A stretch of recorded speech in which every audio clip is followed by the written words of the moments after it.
Hello everyone and welcome back to a brand new episode of Formula 1 2018 Career Mode. Today we have the Bahrain Grand Prix for our second race of our F1 career, coming off a solid 10th place finish in the Australian Grand Prix to pick up our first career point over there in our first race. But we come to qualifying in Bahrain, and this is a track that I usually don't run very good at, so I wasn't expecting to perform the greatest in qualifying, and we had a somewhat decent lap that I thought we had anyways, but it turned out to not be a very good lap in the end. As you see, coming through the first and second sectors, we came across the line. We sat P16 for the moment, but we retired from the session right there, and you see our teammate Alonso, he qualified 12th, and we will qualify P17 for the second race in a row for the Bahrain Grand Prix. So not a great start, but let's see if we can improve that performance here in Bahrain in the race.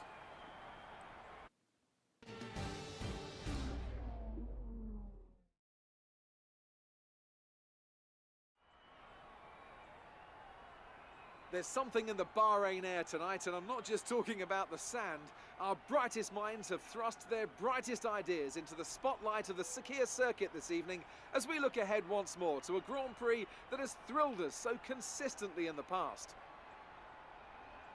There's no shortage of passing opportunities around the 3.36 miles of the Bahrain International Circuit, with the best at turn 1, of course, and then another soon into turn 4. 15 corners here, 6 to the left and 9 to the right, and we could see 1 or 2 flat spots into the tight left-hander of turn 10.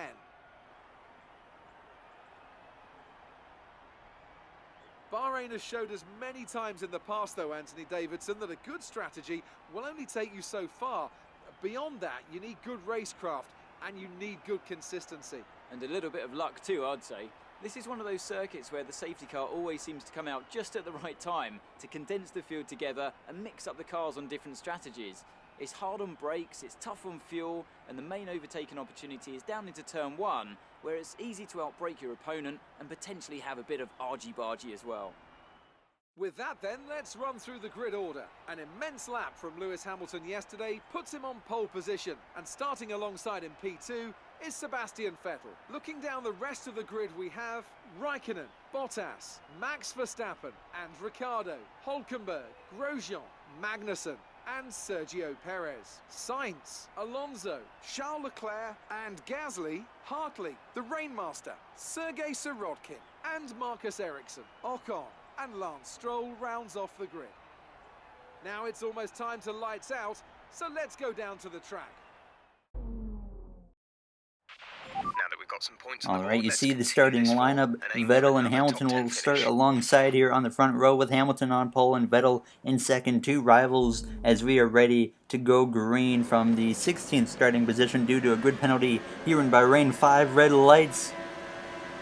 And we are green and underway for the Bahrain Grand Prix, the first night race of 3 this season, as we have a ton of oversteer on the start, and we're going to quickly drop back to last place in this race, but we're going to send it up the inside under Charles Leclerc as we force a 3 wide into turn 1. A little bit of contact. As you see, we did choose the soft tire to start this race, as we do get a warning for a minor collision with Charles Leclerc. I didn't think it was maybe warning worthy, but the stewards clearly felt a little bit different about that situation, as we did gain a handful of positions in turn 1 after we fell back to P20. It was not a good start at all. I mean, you've seen how much oversteer I had as we go a little wide in the right bend, and that screws up my entrance and exit for the left bend, but we do close up on the back of Sergei Sirotkin through the right-hander, and on exit, certainly quite a bit of oversteer in this car right now, but we were able to deal with it. It got better as the race went, to be honest, as we come through the last corner. The finish, lap 1, as Lewis Hamilton, the first guy across the line, already has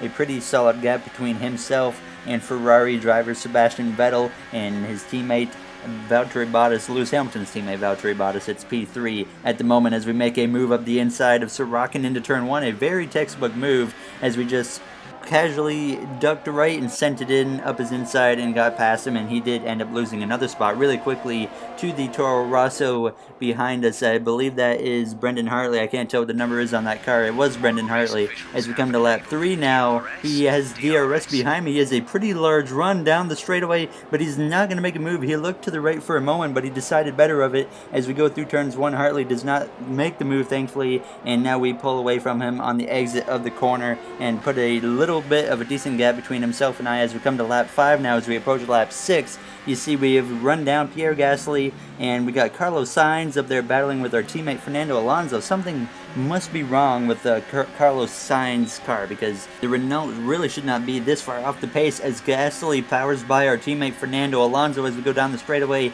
into turn 1 as we approach their back ends very quick as we slide the brakes and almost get into the back of our teammate Alonso. Very close to making big contact to the back of him and getting wing damage, but thankfully we just barely missed him, and we continue with no problems at all, as that was a really close call with him, as he now tries to make a move on Carlos Sainz in the Renault for the second time, trying to get past him through the S's, and he does clear Carlos Sainz as he kind of chops him on the entrance of the right-hander, as we now get to the back of Carlos Sainz going in through the sharp right-hander and out. He's probably going to pull away a little bit, as he does indeed, but we certainly have quite a bit of speed compared to the Renault at this point in the race. As we come out of the last corner, coming to lap 8, we got the front runners now making pit stops. You see Daniel Ricciardo along with the Ferrari and Mercedes cars making their pit stops, so we obviously don't have to pit for another few laps, so we gain a handful of positions as Carlos Sainz did stretch out the gap down the front straightaway into turn 1.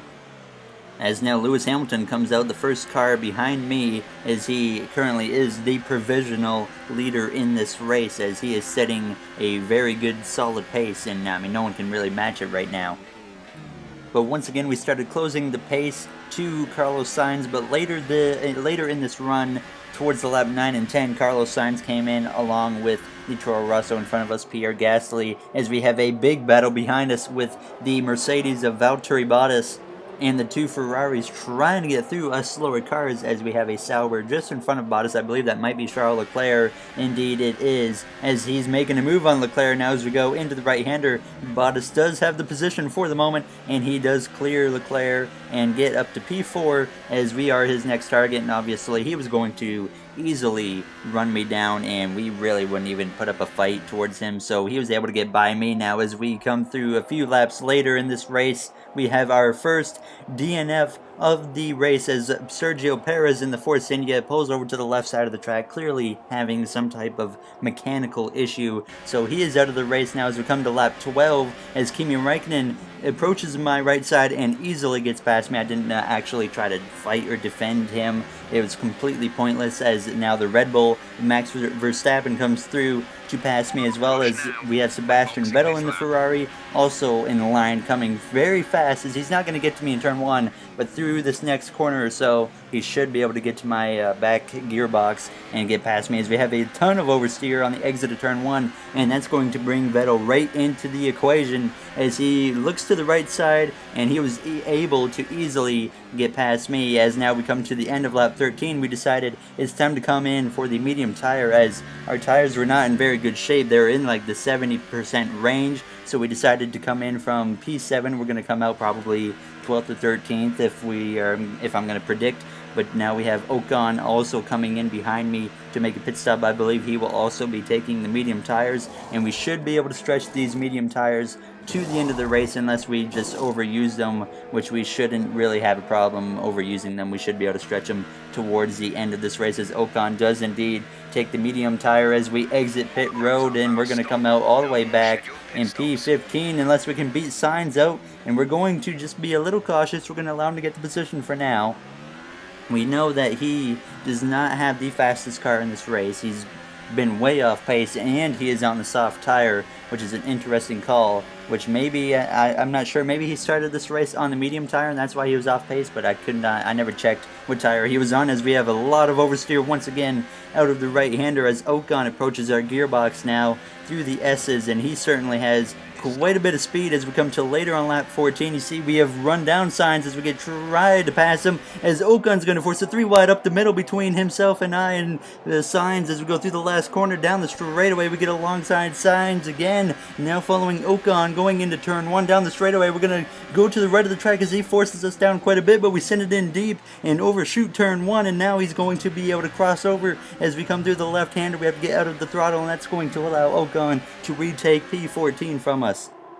And now as we come to lap 15, Nico Hulkenberg and Pierre Gasly battling side by side into the last corner. You're going to see they make contact going into the corner, and Hulkenberg goes for a spin, and he actually ends up staying here so long that he ended up retiring from the race as we come through to make the pass and gain an extra position up to P14. As you see, Ocon stretched out the gap a little bit, but I'm pretty confident we can still run him down at this point, as I think we do have the speed in the car to maybe get him if he gets caught up by some cars. What you see now on lap 18, he is being held up by the fellow Canadian Lance Stroll in the Williams car. Now as we're going to have a chance maybe down the straightaway as Stroll elects to come to pit road this time by, and now that gives Ocon DRS, but we also have DRS and we put it into overtake mode as we get ready to try and make a turn 1 move, but Ocon's too far ahead, so we think better of it and we ride behind him as Grosjean exits pit road just in front of us by about half a second.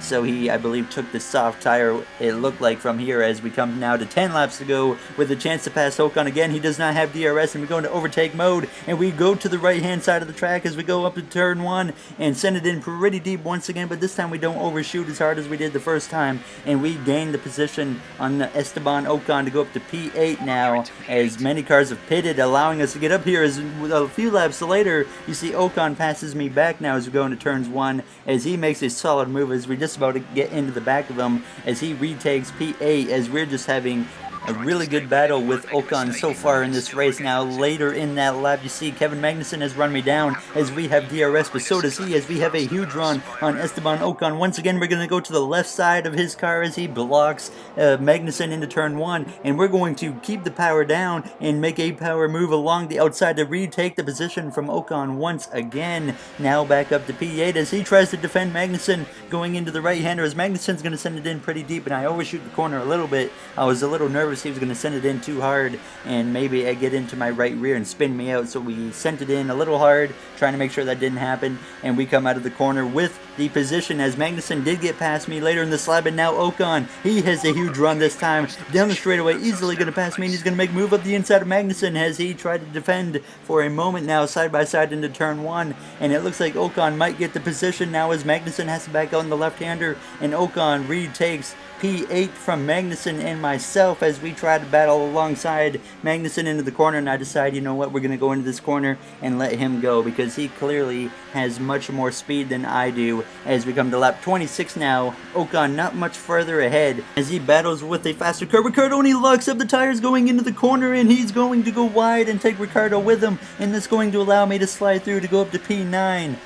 Now Ocon, the faster car, is behind once again as we have 3 laps to go in this race, and thankfully we were able to stretch out the gap between myself and Ocon as him and Ricciardo continue to battle as we come through and pass the white flag, as Lewis Hamilton is the leader in this race as he's approaching the final handful of corners, as he has his teammate Valtteri Bottas a ways behind him still. So Lewis Hamilton is going to come through and possibly win this race as long as he can put this last corner together, as we are trying to finish in the top 10 for our second race in a row here in Bahrain now. As Lewis Hamilton approaches the checkered flag, he comes out of the last corner behind his slower Williams, and Lewis Hamilton is going to win the Bahrain Grand Prix, and his teammate Valtteri Bottas will finish P2, tying the point standings up top as we come out of Bahrain now. As we come into the last handful of corners through the right-hander, as we come through down the straightaway, Ocon has closed the gap, but certainly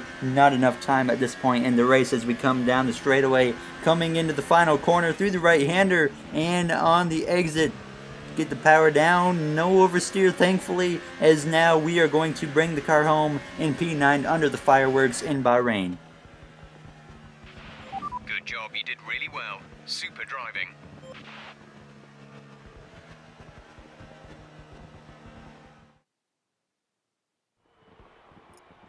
So Mercedes have won it, and what a great race it was. So, Ant, how exactly did they set themselves apart from the pack today? The difference was clearly in the strategy. You could tell they'd done a lot of work on the pit wall to really optimise each stint and get the most out of the tyres. And it highlights just how much of a team sport this really is. But credit to the driver as well, though. There's no good having a well-oiled machine behind the scenes without a talented hound on the wheel, of course. And now it's time to wind down and celebrate after that fantastic Grand Prix. Here they come, your top three, out onto the podium.